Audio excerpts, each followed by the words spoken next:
Oke, saudara, lalu kita kembali lagi masih dengan Bang Hasranda Putra, Ketua BNN Banda Aceh. Kita masih bahas tentang peredaran narkoba di Banda Aceh. Mungkin lebih subnya ke mengawal generasi muda dari narkoba.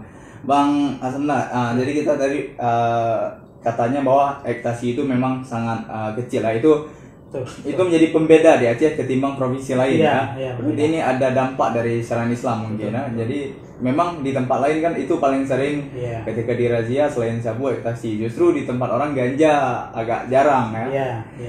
Kalau di Aceh sendiri persentase di saat ini mungkin di Banda Aceh persentase penggunaan itu antara sabu-sabu sama ganja itu seperti apa perbandingan? Perbandingan tetap banyak sabu. Persentase sabu dengan ganja itu jauh juga. Jadi kalau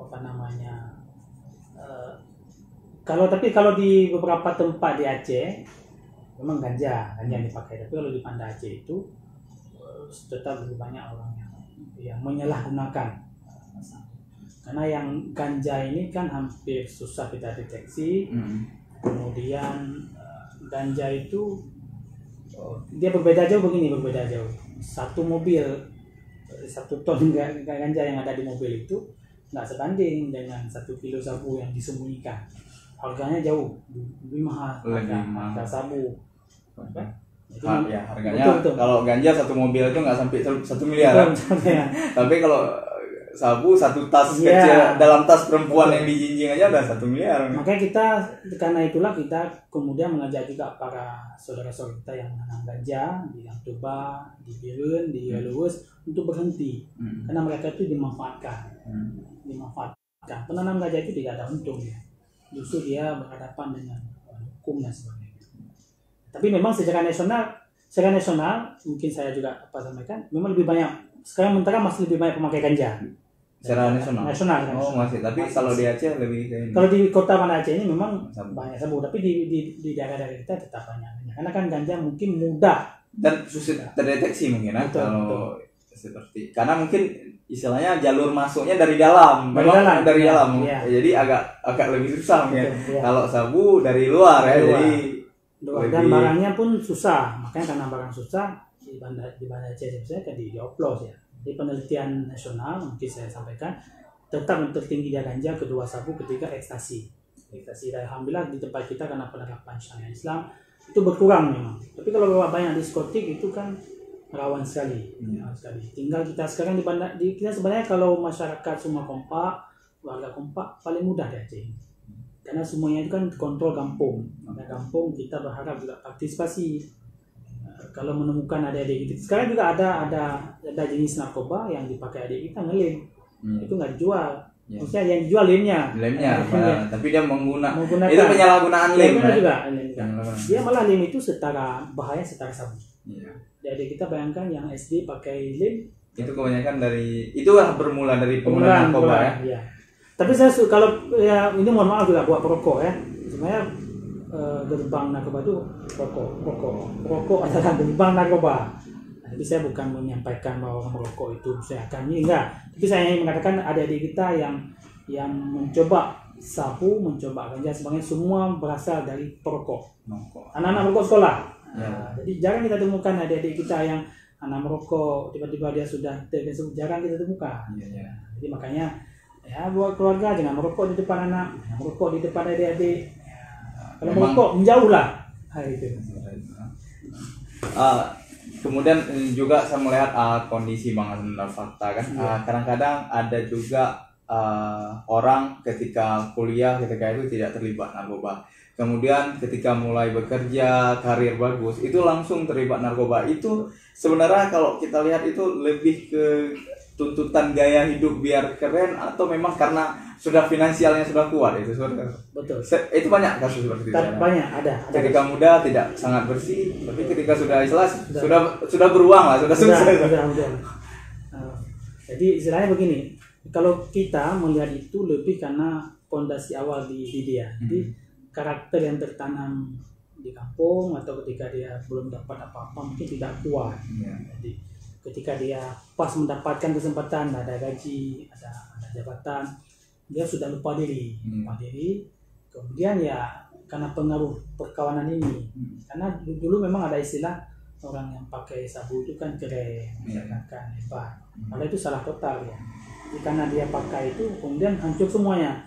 Jadi ada kita juga dapat teman-teman kita yang malah di politisi, dia sudah dari nol, dia sudah hebat, dia sudah pada level yang lumayan tinggi posisi dia di partai politik. Dia pakai, dia down balik. Itu ada kasus ada itu sebenarnya juga menjadi warning buat kita semuanya. Jadi seperti yang saya katakan, dulu dia pendiam, orang baik-baik, ya karena gaji kamu ubah. Nah, karena dia mungkin merasa uang sudah ada, makanya sebenarnya paling bahaya juga saya sih mengatakan jomblo ya. Jadi makanya kalau kita sudah punya penghasilan, segera berkeluarga. Minimal walaupun orang tua tidak lagi mengecek kita, ada istri kita yang mengingatkan. Itu salah satu cara mengontrol diri. Mengontrol diri ya.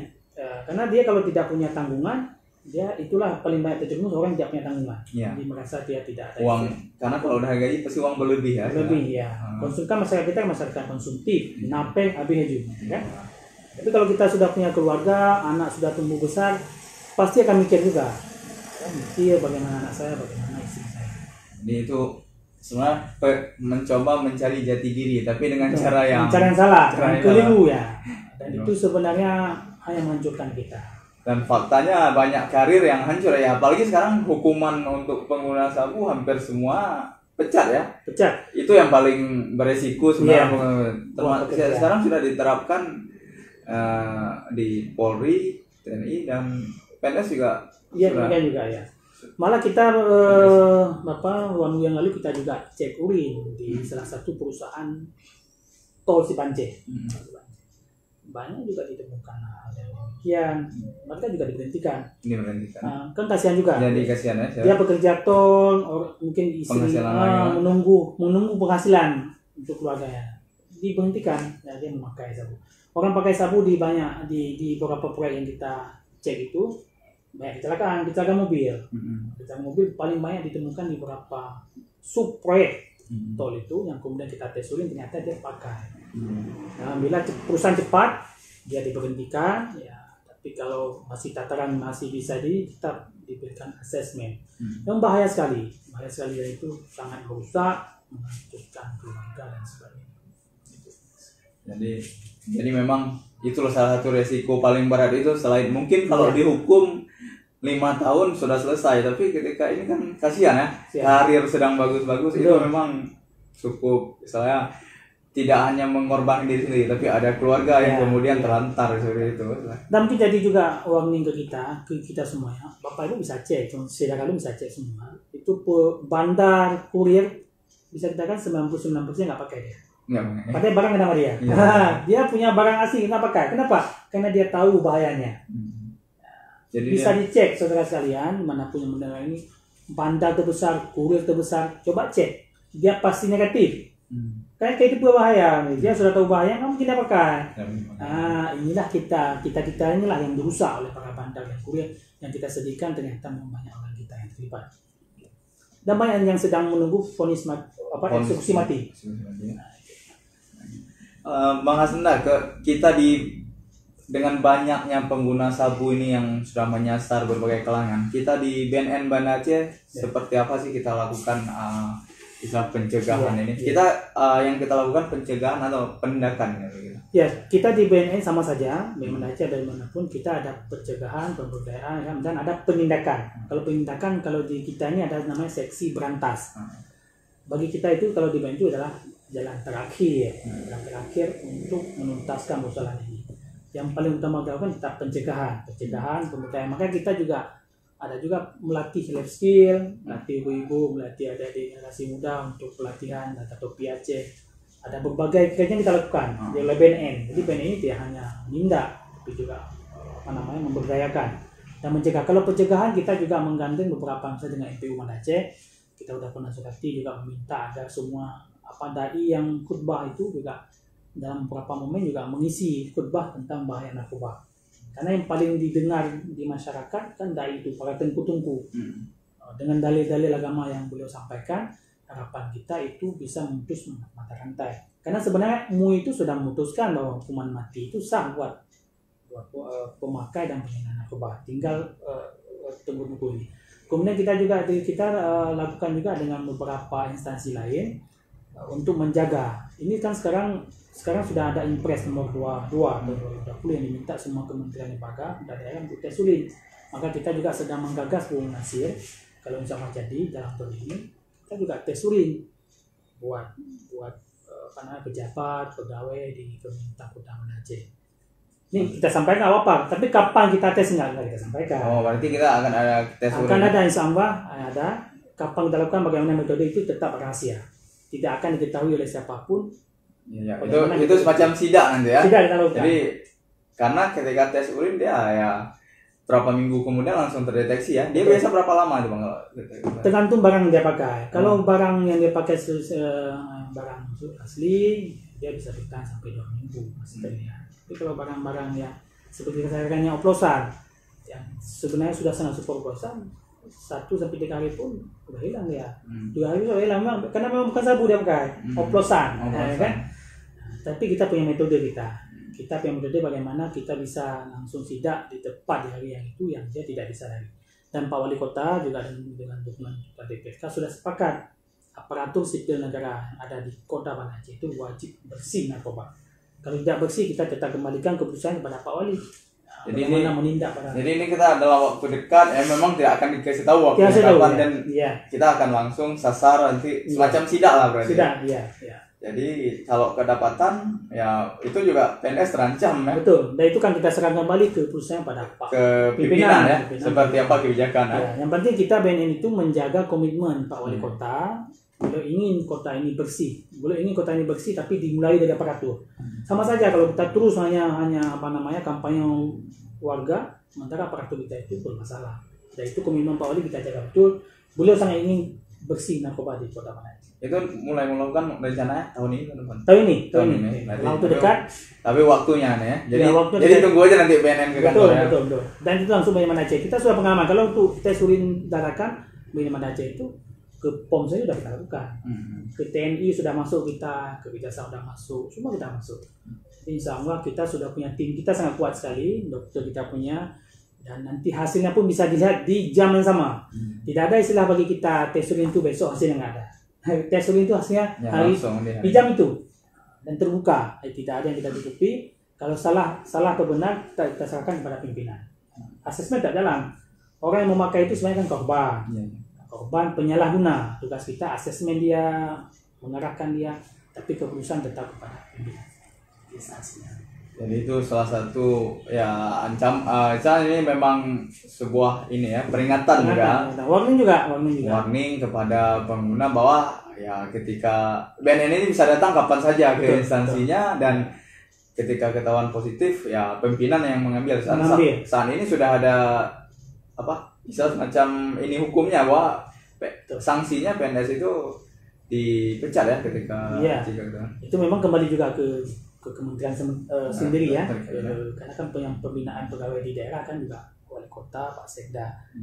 Kita tentu sudah tugas kita kan memastikan komitmen beliau aparatur PNS itu yang di Banda Aceh itu bersih narkoba.